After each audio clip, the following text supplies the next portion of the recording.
आगे बढ़ते हैं सर। और जो हमारे पोजिशनल ट्रेडर्स हैं, स्विंग ट्रेडर्स हैं, उनके लिए आज की कॉल कौन सी है सर? जी तो देखिए, यहाँ पर देखिए एचएफसीएल की तरफ ध्यान दीजिएगा। जी। सबसे पहले तो इसमें न्यूज है, लेकिन न्यूज को मैं डिस्काउंट करता हूँ। आरबीएनएल ने बेसिकली एक ग्रुप के साथ ऑर्डर गेन किया है बीएसएनएल से करीब 500 करोड़ के आसपास का। तो वहां पर देखिए एचएफसीएल का भी एक रोल है। लेकिन एचएफसीएल एज ए कंपनी को आप देखिए, Q2 में आप देखेंगे तो 1054 करोड़ के आसपास का रेवेन्यू आया था।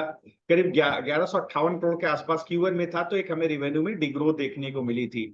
तो जी। सिमिलरली आप देखें इबिडा मार्जिन करीब आप देखेंगे तो Q2 में करीब 15% का रहा है। बड़ा consistent EBITDA margin company clock करती रही है।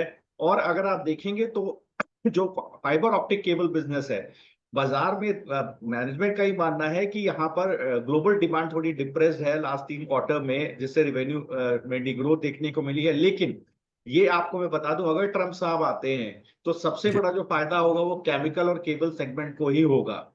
तो यहाँ पर आप बिल्कुल मान करके चलेगा, यही कुछ एक सेक्टर्स है जिनको सबसे ज्यादा फायदा होगा, उसके अंदर ये दो सेक्टर रहेंगे। तो केमिकल्स और केबल्स के अंदर ध्यान दीजिएगा, तो एचएफसीएल की तरफ ध्यान रखिएगा। यहाँ पर मान करके चलिए कि जो फाइबर ऑप्टिक सेगमेंट है, यहाँ पर ग्लोबल मार्केट कंडीशंस में परफॉर्मेंस सुधरता हुआ दिखाई देगा। मैनेजमेंट का भी मानना है टोटल ऑर्डर बुक करीब 6151 करोड़ के आसपास की है।